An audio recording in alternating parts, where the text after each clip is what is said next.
오늘은 좀 특별한 날인데요. 우리 또 새별식이 있습니다. 우리 앞에 또 오셨는데 철우 형제님이랑 또 은영 자매님, 또 어찌 보면 가뭄의 단비 같이 이 어려운 시기에 또 4주간 교육 잘 받으시고, 또 그간에 또 우리가 이 현장에 잘 모이지 못했는데 또 경안교회 이렇게 끈을 안 놓으시고 또 새별식까지 오늘 진행할 수 있어서 너무 감사드립니다. 그리고 오늘 또 이제 올해부터는 지난 시간까지 했던 특강에 대한 그 강의를 마치고 오늘부터는 그 성경에 게시된 구속사 운동이라는 제목으로 여러분들과 함께 이게 언제 끝날지는 모르겠어요. 이 책이 잘 아시겠지만 우리 원로 목사님께서 쓰신 책입니다. 그래서 몇 년 전에 출간된 책 제목이고, 그 내용을 제가 주 교재로 해서 요약하고 또 제가 다른 책을 좀 더 보고 살을 좀 더 붙여서 여러분들에게 성경을 보는 눈에 대해서, 관점에 대해서, 또 내용에 대해서 우리 배워 나갈 거기 때문에 그 책 자체가 좀 두껍기 때문에 제가 몇 번을 강의할지 모르겠지만 어쨌든 이 강의는 되도록이면 끝까지 한번 해볼 생각입니다. 그래서 이 시간 여러분들이 나누기 전에 제가 그럼 왜 이 주제를 이 2022년도에 신년 특강의 주제로 삼았는가에 대해서 먼저 말씀을 드리고 여러분들과 함께 또 교재를 가지고 진행하려고 합니다. 여러분 우리 잘 아시겠지만 우리 성경은 몇 가지 성경의 특성이라는 게 있습니다. 우리 특별히 이제 우리 교회가 속한 이런 개혁주의, 칼빈주의, 장로교회 어떤 말을 써도 됩니다. 제일 좋은 건 이제 성경주의 이렇게 해야 되고요. 성경의 최대 표현이 우리는 개혁주의 생각하기 때문에 개혁주의 교회에서는 교리적으로 성경을 이렇게 말할 때 성경이 명료성이 있다. 그리고 성경의 어떤 완전성, 그리고 충분성, 필요성, 이런 몇 가지 성경의 이런 특성들이 있습니다. 그 중에 하나가 이제 명료성이라는 건데, 명료성 하면 이제 우리가 뭔가 나에게 단순하게 또 나에게 직관적으로 뭔가 인식되고, 그래서 내가 어떤 글이나 문장을 볼 때 나에게 완전하게 파악되는 것을 명료하다라고 우리가 말할 수 있을 것입니다. 근데 저도 그랬고 신학교에서, 또 여러분들이 생각할 때에도 명료하다? 성경이 명료하다? 아마 이런 생각은 별로 안 드실 거예요. 성경이 완전하다, 성경이 충분하다, 구원받기에 성경은 우리의 구원에서 필요하다, 이런 어떤 속성들은 괜찮은데 성경이 명료하다? 안 와닿습니다. 근데 여기서 우리가 명료하다라고 하는 것은 여러분, 내가 뭔가 성경을 보기만 하면 그 성경의 내용이 나에게 100% 이해된다는 의미에서의 명료함은 아닙니다. 우리 기독교 교회 성경의 명료함이라고 하면 성경의 큰 주제, 성경이 말하고자 하는 바, 성경의 그 진리가 명료하다는 거지, 성경의 각 권의 어떤 내용이라든지 성경의 각 권의 연관성이라든지 성경 전체의 어떤 그런 문맥이나 그런 배경이 명료하다고 말하는 것은 결코 아닌 거죠. 그래서 그런 명료함을 위해서는 우리는 배우고 또 공부하고 또 성경을 연구하는 게 분명히 필요합니다. 그래서 이것을 헤르만 바빙크라는 이런 개혁주의 교회학자가 상당히 잘 말한 게 있습니다. 성경의 명료함이라 함은 어떻게에 대한 것이 아니고 무엇이다에 대한 것이다라는 말을 했어요. 여러분 혹시 이해되십니까? 성경의 명료함은 우리가 어떻게 구원받고 하나님이 어떻게 성경을 우리에게 일려주시는 그런 것에 대한 게 아니고 성경이 뭐라고 말씀하시는 바에 대한 거라고 했습니다. 좀 더 쉽게 풀면 우리가 죄인이다라는 것 성경이 명료합니다. 우리는 아무런 선도 못한다라고까지 말합니다. 그리고 그 죄인을 위해서 예수님이 오신 것 명료합니다. 그분이 우리를 대신해서 십자가에 죽으신 것 명료합니다. 그리고 그분을 믿어야만 구원받는다는 것 명료합니다. 아주 명료합니다. 그거는 성경을 못 읽어도, 제가 자주 말씀드리지만 문맹이신 할머니 할아버지가 봐도 깨달을 수 있는 것들이에요. 명료합니다. 그게 다른 게 어떤 심오한 철학이나 심오한 논리나 심오한 연역 어떤 그게 있을 수가 없어요. 근데 성경에서 그 명료한 진리들을 풀어나가는 것은 안 명료할 때가 있다는 거죠, 여러분. 예를 들어서 창세기 3장에서 그 여자의 후손이 어떻게 신약에서 예수님으로 성취가 되는지, 그 모세가 출애굽시켜가지고 홍해를 건너는 게 어떻게 교회가 세례받는 것으로 성취가 되는 건지, 어떻게 이사야 53장의 그 고난받는 종이 예수 그리스도로 말미암아 성취가 되는 건지는 어찌 보면 안 명료할 수 있어요, 여러분. 근데 그거는 어떻게에 대한 부분인 거죠. 자, 그러면 우리가 이 성경의 명료성을 생각해 볼 때 대부분의 그리스도인들은 그 뒤에 나오는 무엇은 이다, 이 진리는 우리 다 수용한 거죠. 그래서 예수님 믿고 구원받았으니까. 근데 어떻게를 잘 설명하는 것인지 그건 교회의 역할인 거예요, 여러분. 그건 목회자 역할인 거예요. 만약에 우리 가운데 아까 우리 담비가 일주일 동안 목사님 말씀을 나눴지만 담비는 별님이잖아요. 내가 그거 좋고 내가 그렇게 말씀을 묵상해서 나누는 게 좋고 말씀을 더 깊이 연구하고 싶고 내게 그런 어떤 열정이 있고 그래서 주석을 사보고 내가 성경을 매일매일 붙잡고 있고 그 사람은 신학교 와야 되는 거예요, 여러분. 물론 우리 일반 성도님 가운데 그렇게까지 하는 분도 있을 수 있지만 내가 그렇게 하는 게 내게 맞다면 그 사람은 신학을 한번 생각해 볼 필요가 있는 거예요. 왜냐하면 대부분의 성도들은 그 작업을 안 하고 못 하거든요, 여러분. 그래서 이게 무슨 말이냐면 여러분, 그렇기 때문에 여러분들의 큐티나 여러분들의 개인 경건은 부족할 수 있어요. 그래서 우리 개혁주의에서 큐티에 대해서 큐티를 개인 경건을 해야지 말씀을 읽어야지라고 말을 많이 하지만 조심해야 된다라고 균형 있게 말을 한 이유가 바로 거기 있는 겁니다, 여러분. 우리의 큐티가 어떻게를 제대로 못 풀 때 여러분, 구약에 나와 있는 수많은 예수님에 대한 예표들을 우리가 그 어떻게를 신약으로 잘 못 풀 때 우리의 큐티는 잘못될 수 있거든요, 여러분. 우리의 성경의 해석은 잘못될 수 있거든요. 내 감정과 혹은 나의 상황에 아전인수격으로 풀이될 수 있거든요. 그래서 교회를 통해서 말씀을 배워야 되는 것입니다. 이게 이제 충족이 안 되면 이단으로 빠지는 거죠.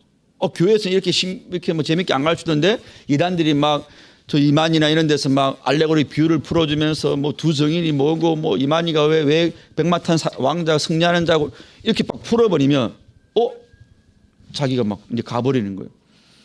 그래서 제가 이 첫 번째 이유입니다. 오늘 성경에 게시된 구속사 운동을 우리 신년의 특강으로 잡은 이유입니다. 여러분들이 교회를 아마 10년 5년 다녔어도 가장 유명한 구절을 갖다 대고 이 말씀의 진의가 뭐냐, 이 말씀의 본의가 뭐냐라고 물어보면 아마 자신 있게 말할 수 있는 사람이 드물 거예요, 여러분. 왜냐하면 우리가 설교를 들을 때도 우리는 귀담아 듣는 게 별로 없고 설교를 듣고 나면 그게 다 까먹어버리고 교리를 배웠다고 해도 그 교리가 나에게 심령에 깊이 안 담겨져 있으면 어떤 문제에 대해서 불신자나 혹은 이단들이 이 구절 너 왜 그렇게 해석해? 이 구절 이렇게 풀어야 되라고 말하면 머뭇거리는 거예요, 여러분. 진짜 그런가? 진짜 이 두 정이 여기 나와 있는 갈라디아 말씀에 교회가 어머니라는 게 그 장길자를 말하는 건가? 교회가 어머니라고 하네? 어머니 하나님 있는 거 아니야? 이렇게 가는 거예요, 여러분. 확신이 없으니까. 그게 우리 큐티의 빈약함입니다. 그래서 우리는 목사인 저를 통해서 저뿐만 아니라 교회의 직분자를 통해서 성경을 배우는 게 필요한 거예요, 여러분. 그래서 여러분들이 열의를 가지고 또 뭐 구속사네, 또 뭐 구속사 운동이네 이렇게 할지 모르겠지만 우리의 어떤 실력을 점검하면서 우리가 실력이 안 되면 배워야 되는 겁니다, 여러분. 두 번째는 이 구속사라는 말 자체가 여러분 역사잖아요, 그렇죠? 역사인데 하나님이 주관하시는 구원 역사잖아요. 그럼 우리가 내가 오늘 나의 삶의 역사 가운데 혹은 이 세상이 돌아가고 있는 이 21세기 역사 가운데 내가 하나님의 손길을 느끼고 있는가? 사실 그게 없다면 우리가 또 이걸 배워야 되는 거예요. 루돌프 볼트만이라는 자유주의 신학자가 있습니다. 그 사람은 성경의 기적과 신비를 다 안 믿습니다. 그냥 예수님의 인성만 믿고 예수님의 그런 어떤 윤리적인 면만 보는 자유주의 신학자입니다. 그 사람이 했던 말이 멋진 게 있는데 신학적으로는 그 사람 저하고는 전혀 안 맞지만 학문적으로 또 멋진 말인 게 있습니다. 역사를 이제 히스토리 A와 게시태로 나눈 거예요, 여러분. 그래서 히스토리 A는 객관적인 역사입니다.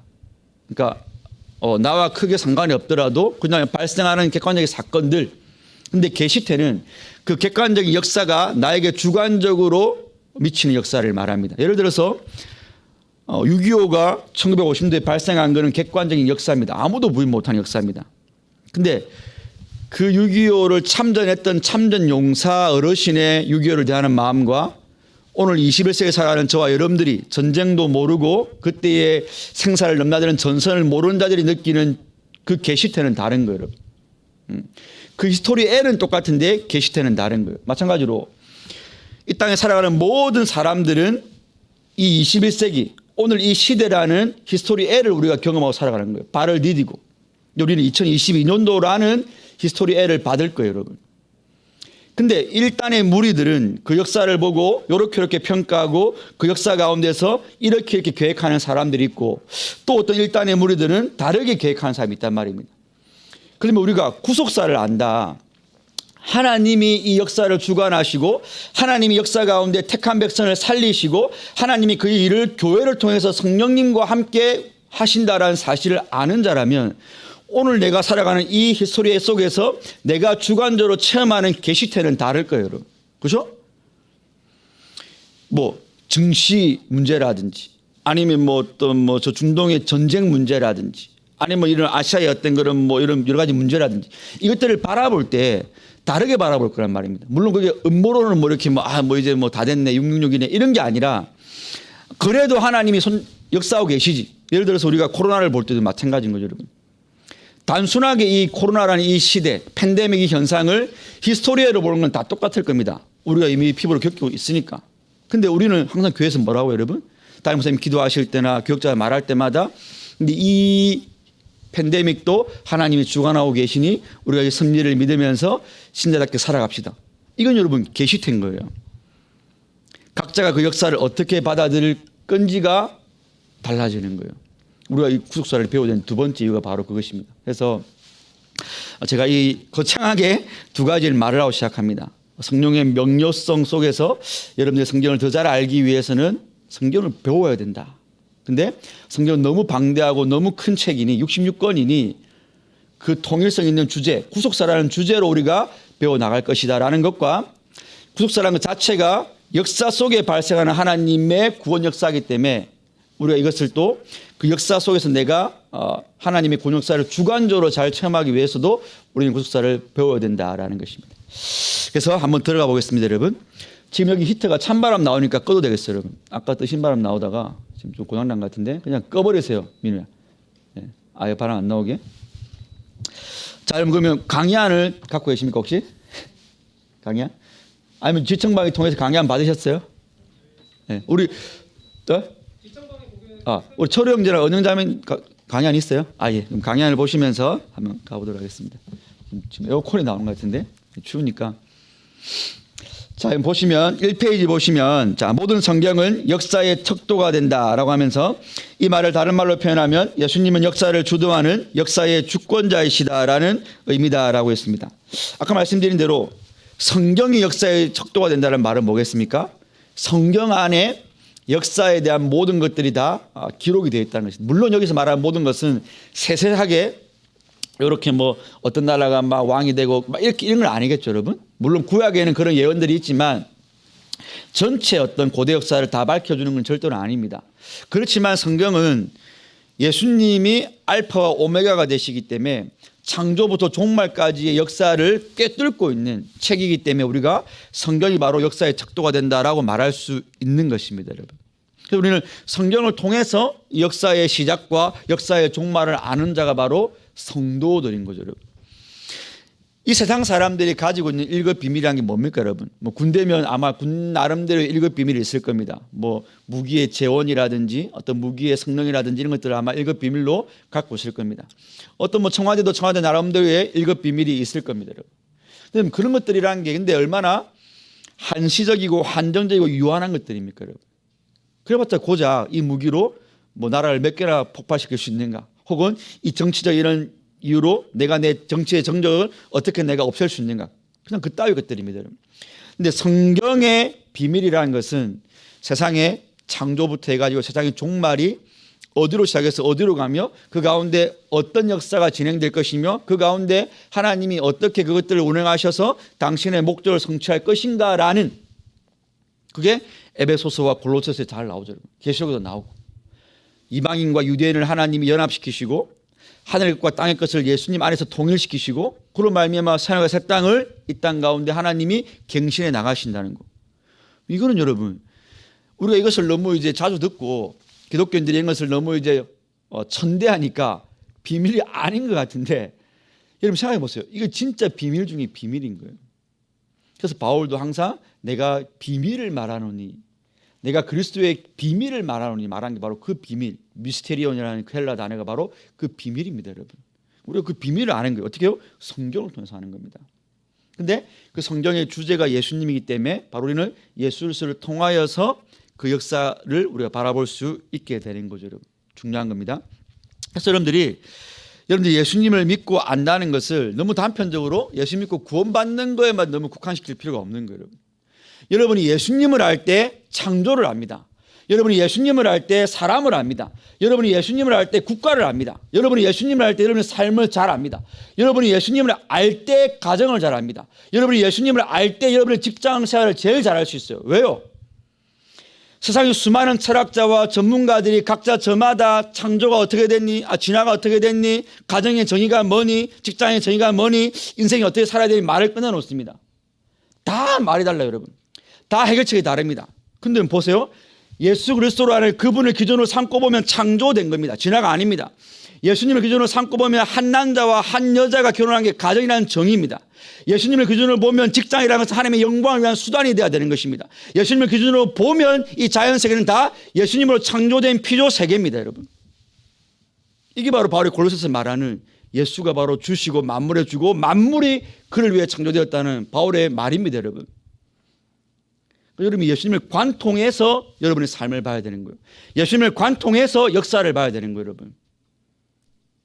고작 근데 우리의 수준이 항상 예수 믿고 내가 기도해서 응답받고 내가 예수 믿고 천국 가는 것. 물론 그거 중요하죠, 여러분. 기독교인의 삶에 있어서 내가 천국 가고 내가 기도 응답, 예수님의 이름으로 기도 응답받는 건 중요하죠. 근데 그거는 그 딱 국한된 영역이잖아요. 우리의 삶의 전반 모든 영역에서 예수 그리스도로 말미암아 내 삶이 재배열, 재배치, 재정립돼야 되는 거예요, 여러분. 그게 우리 개혁주의잖아요. 개혁주의, 여러분. 내 삶의 모든 영역. 그래서 우리가 말할 때 신앙생활 하지 말고 생활신앙하라고, 여러분. 신앙적인 부분에 있어서만 기도하고 교회에서 뭐하고 봉사하는 이런 데만 신앙을 덜 먹이지 말고 내가 사는 모든 잠잘 때, 이빨 닦을 때, 이성교제할 때, 직장에서 일할 때, 뭐 취업 준비할 때 그때 너의 신앙을 다 밝히 드러내라는 게 그게 우리가 생활신앙이잖아요, 그렇죠? 바로 그 말입니다. 이걸 더 확장시켜 보면 세상을 볼 때도 우리가 예수 그리스도를 통해서 봐야 된다는 겁니다. 팬데믹도 마찬가지예요, 여러분. 물론 그렇다고 해서 그게 되게 명확한다. 팬데믹이 언제까지 간다. 이런 걸 답을 주는 건 아닙니다, 성경이. 그러나 그것마저도 주 안에 있고 그것마저도 주님이 그걸 통해서 당신의 선을 이루시는 수단이고 이런 지식들 우리가 바꿔야 되잖아요, 여러분. 이건 불신자는 못하는 생각 아닙니까, 여러분, 그렇죠? 이게 구속사의 개념을 갖고 있는 사람이 할 수 있는 인식체계인 거예요, 여러분. 그렇습니다. 그래서 다시 강약을 보시면 모든 성경은 예수님 자신을 증거했기 때문이고 우리가 성경이 바로 그런 책이기 때문이죠. 그래서 역사도 마찬가지죠, 여러분. 예수님 자신의 역사가 바로 히스토리이지 않습니까, 여러분? 히즈 스토리라는 것 자체가. 그래서 연대를 표시할 때도 BC와 AD라는 말 자체도 비포 크라이스트와 안노 도미레라는 단어도 마찬가지입니다. 그래서 주전이라는 말을 쓸 때와 우리가 보통 주라고 말하는 이 안노 도미네 이건 바로 주라는 뜻이 아니고 주의 해라는 뜻입니다. 주의 해. 안노가 해고 도미네가 주여 이런 뜻입니다. 그러니까 우리 주님의 해 이런 뜻입니다. 그래서 우리 이미 이런 단어들 속에서도 역사의 주관자가 예수 그리스도라는 것을 우리가 은연중에 쓰고 있는 거예요. 그래서 이거를 기분 나빠하는 역사학자들이 이런 말 쓰지 말자. 한 종교의 색채가 너무 강하지 않는가 해서 CE로 바꾸자고 하죠. Common Era라고 해가지고. 근데 이제 이게 통용이 잘 안 되고 보통 이제 그냥 편하게 BC, AD 쓰는데 이렇게 세상 사람들은 그걸 바꾸려고 하는 거예요. 왜 BC냐? 왜 비포 크라이스트야? 왜 안노 도미네야? 그렇게 하지 마. 그냥 일반 역사 커먼 에라라고 하자라고 딴지를 걸어오지만 우리 믿는 사람들은 히즈 스토리. 히스토리가 바로 BC와 주님 전과 주 후다. 그게 바로 신약과 구약이죠, 여러분. 그렇죠? 구약과 신약. 구약의 주제가 오실 예수님, 신약이 오신 그리스도. 자, 그래서 이게 그런 의미에서 구속사를 여러분 이건 원로 목사님이 서건태 원로 목사님이 정해놓은 구속사의 정의입니다. 이렇게 역사가 예수님 안에서 펼쳐지고 예수님을 통해서만 역사를 우리가 바르게 척도 기준을 삼을 수 있다면 그러면 그 예수님이 주인 되신 역사가 뭐냐 구속사가 뭐냐라고 말할 때 자, 하나님께서 그의 기뻐하신 주권적 의지와 경륜을 따라 죄로 인하여 타락한 자기 백성을 그 아들 예수 그리스도를 통하여 구원하실 것을 계시하시고 성령의 교회 운동을 통하여 성취해가는 역사의 점진적 진행 과정이라는 거죠. 무의미한 시간적 흐름이 아니라는 겁니다, 여러분. 세상의 열방과 세상의 군왕이 주도해 나가는, 저 미국이나 러시아나 중국이나 이런 나라들이 주도해 나가는 개념이 아니라는 겁니다, 여러분. 저 지난 전에 말하는 것처럼 억만겹의 시간 가운데 갑자기 우연히 빅뱅이 발생해가지고 목적 없이 흘러가는 시간들이 아니라는 겁니다, 여러분. 하나님께서 저로 말미암아 타락한 자기 백성을 예수 그리스도의 십자가 보혈과 부활로 말미암아 구원하실 것을 계시하시고 그들을 교회로 불러 모아서 성령님을 통하여서 운동을 펼쳐 나가심으로 자기 백성을 불러 모으는 그 역사의 점진적 진행 과정이 구속사고 여러분들이 살아가는 히스토리의 객관적인 역사고 여러분 그 속에서 내가 그 속에 한 일부분이구나. 내가 그 역사의 한 일부분으로 내가 역사를 존재하는구나. 그 계시태를 우리가 실존적으로 체험하면서 살아가는 겁니다, 여러분. 그러니까 우리 신자들 가운데도 그게 히스토리에로 하나님이 창조했대. 하나님이 중원하고 계시대. 종말이 올 거래. 거기에 머물면 안 된다는 거죠, 여러분. 그 하나님의 점진적 구원 역사 가운데 내가 있고 그럼 내가 거기서 무엇을 해야 되며 나의 삶의 결론이 무엇인지를 알고 우리가 거기서 바로 때로는 사명도 감당하고 때로는 고난도 당하다가 그러면서도 우리가 소망의 나라에 들어가게 되는 겁니다, 여러분. 그렇죠? 그러니까 이걸 알아야 저와 여러분들이 신자다운 삶을 살아갈 수가 있게 되는 것입니다. 여러분들 그냥 한번 생각해 보세요. 이런 어떤 역사의 과정을 이렇게 믿고 있는 사람하고 이렇게 믿지 않는 신자하고 여러분의 삶을 비교해 보면 되잖아요. 이게 없는 사람들은 교회를 다녀도 항상 신앙의 중심이 자기예요, 여러분. 내가 어떻게 복을 더 받을지, 내가 어떻게 지금 있는 문제를 기도로서 응답받고 해결받을지, 또 내가 어떻게 하면 결국 내가 천국 들어갈지. 근데 이 구속사라는 하나님의 주권적인 역사를 아는 사람은 그럼 내가 어떻게 거기에 발맞춰 하나님의 뜻을 이루는 존재로 살아갈 것인가? 그게 우리 경향교회의 평화시대 사는 값을 하자가 나오는 거예요, 여러분. 그게 바로 경향교회의 모토인 목적으로서의 예수, 수단으로의 삶이 나오는 거예요, 여러분.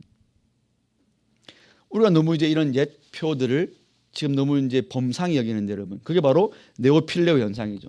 새 것만 좋아하는 현상. 새로운 사상, 새로운 개념, 새로운 물건, 새로운 과학 이론, 새로운 체계, 새로운 어떤 문명기기는 다 좋아합니다. 새 것, 새 것. 그리고 옛날 구습, 구닥, 수구, 꼴통 다 버립니다. 근데 그렇게 되지 않아야 되는 게 있어요, 여러분. 진리. 우리 신앙에서 남겨졌던 교훈들을 우리가 붙잡아야 되는 거예요, 여러분. 우리 원로 목사님이 이 사실을 깨닫고 했던 그 말들, 평화시대 사는 값을 하자. 하나님께 내 삶을 초점을 맞추자.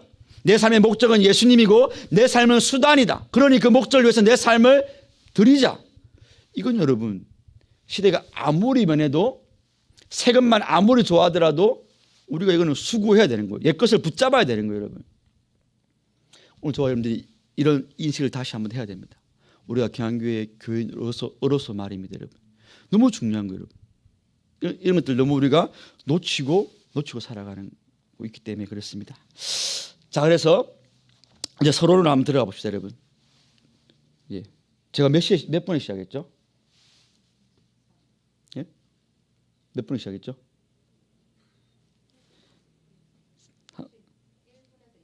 45분에 했다고 하고, 그럼 25분 지나면 몇 분이에요? 45분에 하고 10분이죠. 자, 그러면 어디까지 할 거예요? 잠깐만요. 서론 거기 일단 들어가 보시죠. 이제 길게 안 합니다. 예. 자, 일단 그럼 이 성경에 계시된 구속사 운동을 여러분 배우려면 전제가 두 개 있어야 됩니다. 전제가 그게 바로 그럼 하나님의 절대 주권이 뭐고 구속사가 뭔지를 이제 우리가 전제로 배우고 성경에서 이게 어떻게 하나님의 절대 주권과 구속사가 구약과 신약에 이루어지는지 우리가 이제 권별로 한번 배워볼 거예요. 그 전제를 배우는 게 이제 바로 절대 주권이 뭐고 구속사가 뭔가라는 것입니다. 앞에 제가 했던 부분은 이제 도입부 부분이었고 여러분. 자, 먼저 하나님의 절대 주권을 한번 보시면 여러분. 자 그러면 아까 하나님이 하나님께서 이 모든 역사를 주관해 나간다 했으니까 그 하나님이 왜 그렇게 하실 수밖에 없는 분인가를 우리가 알아야 되는 거예요. 근데 성경에서는 그 하나님이 어떤 분이라고 우리에게 알려주냐면 바로 절대 주권을 가진 분이라는 거죠. 이게 중요한 거죠. 인간과 상의하거나 인간에게 의논하거나 인간의 도움을 받으셔야 되는 분이 아니고 하나님은 절대 주권, 최고의 권위, 최고의 권세, 그걸 가지고 하나님이 이 역사를 운행해 가시고 인간 세상을 주관해 나가신다라고 성경이 말을 합니다. 그래서 이 주권이라는 단어 우리가 많이 안 쓰기도 하고 뭐 이제 나라에 삼조할 때 주권이라는 말을 하기도 하고 하기도 하는데 사실 우리가 일상생활에서는 주권 뭐 나라의 주권은 국민에 있다 이런 말 하기도 하는데 그렇게 우리가 딱 다가오는 단어는 아니긴 한데 중요한 개념이라면 성경에서는 아주 중요한 개념이에요. 이 주권이 누구한테 있냐에 따라서 성경을 해석한 눈이 달라져 버리기 때문에 그런 거예요, 여러분. 만약에 주권을 인간에게로 양도를 하게 되면 구원도 인간에게 있고 하나님 나라의 완성도 인간에게 있게 돼버린 겁니다. 그게 바로 자유주의고 행위구원론자들이 하는 거예요, 여러분. 하나님이 주권적으로 하신 게 아니에요. 하나님은 그냥 이 판만 마련해 놓고 나머지는 인간이 자기가 구원도 받아야 되는 거고 인간이 자기 스스로가 나라를 개척해 나가야 되는 거예요. 그게 다른 신학책에서 하는 말들입니다. 근데 우리 성경은 그렇게 말 안 한다는 거죠, 여러분. 하나님에게 절대 주권이 있다라고 말합니다. 소위 말하면 하나님이 자기 마음대로 하고 싶은 대로 하신다는 거예요. 물론 이 말은 좀 더 설명이 돼야 됩니다. 나중에 설명도 드리겠지만 한마디로 말하면 하나님은 자기 뜻대로 자기 하고 싶으신 대로 하시는 분이라는 거예요. 그래서 그분이 바로 절대적인 자주장을 행사하신다고 성경이 말하고 있습니다. 그 성경 구조를 한번 보세요, 여러분. 그 하나님의 절대 주권에 대한 성경 구조를 보시면 역대상을 보시면 여호와의 위대하심과 권능과 영광과 승리와 위엄이 다 주께 속하였사오니 천지에 있는 것이 다 주의 것이로소이다. 여호와여 주권도 주께 속하였사오니 주는 높으사 만물의 머리이심이니이다. 부와 기가 주께로 말미암아 또 주는 만물의 주제가 되사 손에 권세와 능력이 있사오니 모든 사람을 크게 하심과 강하게 하심이 주의 손에 있나이다. 우리 하나님이여 이제 우리가 주께 감사하며 주의 영화로운 이름을 찬양합니다. 예, 여러분. 보통 좀 교회를 열심히 다니고 성경을 잘 믿는 사람들이 이런 말하면 좀 기분 나빠요. 그럼 너무 하나님을 독재자로 몰아가는 거예요. 우리 하나님을 너무 그렇게 외골수로 하나님을 그렇게 막 독재자로 그렇게 몰아가지 마세요라고. 그래서 여러분 김영옥 씨가 그런 말 했잖아요. 자기 책인 어디서 하나님, 제가 참 입에 담고 그러는데 하나님 깡패 뒤에 쌍시옷 쌍기역이라고. 하나님 깡패 띵띵이라고. 여러분, 일반 사람들 볼 때는 신이 뭔데, 하나님 네가 뭔데 인간에게 물어보지도 않고 인간의 인권을 생각하지도 않고 신 네가 왜 네 마음대로 해 이 깡패야 이렇게 하는 겁니다, 여러분. 근데 그는 돌같이 그런 불신자나 자유주의 신학이나 했던 사람이 할 수 있는 말을 쳐요, 여러분. 근데 저와 여러분들이 이런 지금 이 시간을 이거냐 절대 주권 교리로만 생각하지 마시고 여러분들에게 적용해 보란 말입니다, 여러분. 하나님이 여러분을 그 집안에서, 하나님이 여러분을 그 부모님 만나게 하셨고, 하나님이 여러분에게 지금 그 상황을 허락하셨고, 근데 그 상황이 나에게 눈물 나는 상황이고 질병도 있고 아픔도 있고 내 뜻대로 되는 건 하나도 없고 길은 다 막히고 남들과 비교할 때 내 삶에 무엇 하나 나를 기뻐하는 게 없는 그 하나님이 주신 그 상황도 하나님의 절대 주권을 말미암았단 말입니다, 여러분. 근데 우리가 얼마나 거기를 벗어나고 싶어 합니까, 여러분? 우리가 얼마나 그 하나님께 많은 불평과 원망과 하나님을 향해서 손가락질을 합니까, 여러분? 그게 바로 우리가 그 사람과 똑같은 처지란 말입니다, 여러분. 우리가 그냥 말만 안 했지. 내가 하나님 앞에 그렇게 대놓고 말만 안 했지. 우리도 그런 말 하고 싶잖아요. 하나님 당신이 온데 왜 나에게 이렇게 고난을 주냐고. 그러니 여러분, 이런 성경 공부 시간을 여러분의 삶과 너무 괴리시켜서 보지 마세요. 하나님이 절대 주권자다? 그럼 내가 그 하나님 절대 주권 앞에 온전히 복종하고 있는지를 봐야 되는 겁니다. 나는 그런 하나님은 안 믿고 싶은데, 여러분이 그런 하나님을 거부하고 싶다면 그 하나님은 성경의 하나님이 아니게 됩니다. 인간의 비유에 따라서 이랬다 저랬다 하는 하나님, 그저 인간이 원하기만 하면, 기도하기만 하면 그 사람의 기도대로 다 응답해 주는 하나님은 없어요, 성경에. 여러분, 절대자이시고 전능하시고 전지하시면서 거룩하시고 절대선이신 하나님이 우리의 기도 가운데 안 맞는 게 있으면 커트시키시는 거예요. 여러분의 울며불며 애원을 해도 하나님이 보실 때 여러분의 구원에 그게 필요하면 그 자리에 두는 거예요. 그게 카타콤의 지하 동굴이라도, 그게 암혈이라도, 그게 토굴이라도, 그게 네로왕 앞에서 기름에 튀겨 죽는 것이라 할지라도 하나님이 기독교와 하나님의 영광과 우리의 삶의 거룩에 필요한 것이라면 절대주권으로 허락하시는 거예요. 그 절대주권을 믿고 그 하나님을 알았던 사람들은 그게 딴지를 걸지 않았어요. 하나님이 하시면 다 맞습니다. 하나님이 나에게 이 역할을 주시고 이 지금 내 삶에 하나님이 나에게 약한 대로 살아가라 하시면 제가 하나님의 영광에 살아가겠습니다. 하나님이 저에게 영국의 어떤 배역을 주셨는데, 배역인데 저에게 그저 가만히 서서 그 자리에 주저앉아서 있는 배역이라면 제가 그거 하겠습니다. 하나님. 어떤 사람은 서서 왕의 벽을 맡고, 어떤 사람은 대통령의 벽을 맡고, 어떤 사람은 미녀, 어떤 사람은 미남의 벽을 맡지만 하나님은 저에게 추남으로 살아가시면 저 그 모습 그대로 하나님 살아가겠습니다. 그게 절대주권을 믿는 사람인 거예요. 성경이 말하잖아요, 여러분. 하나님에게 있다고 그런 권세가. 우리 하나님은 그런 하나님이시라고 말을 하는 겁니다, 여러분. 그러니까 여러분, 이런 시간들을 과연 내가 하나님을 절대주권자로 믿고 있는가 안 믿고 있는가를 다시 점검해 보는 시간으로, 여러분. 네.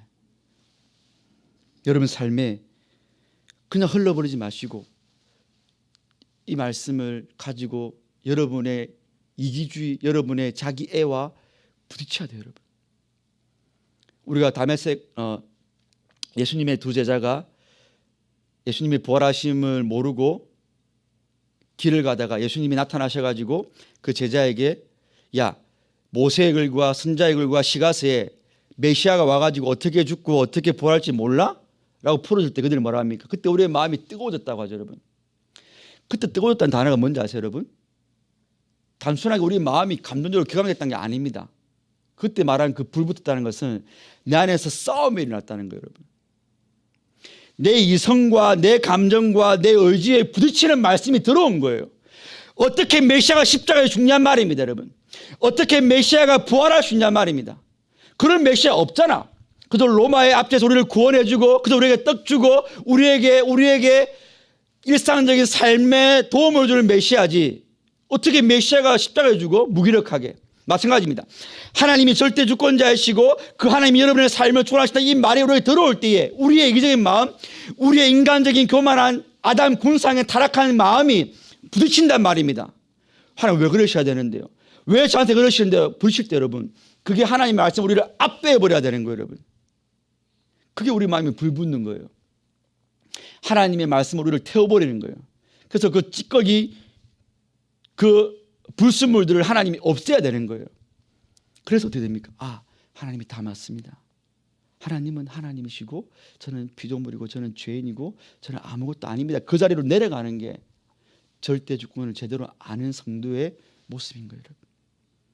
그런데 성경이 그 하나님을 우리에게 계속해서 인간의 비유에 맞춰주는 분이 아닙니다.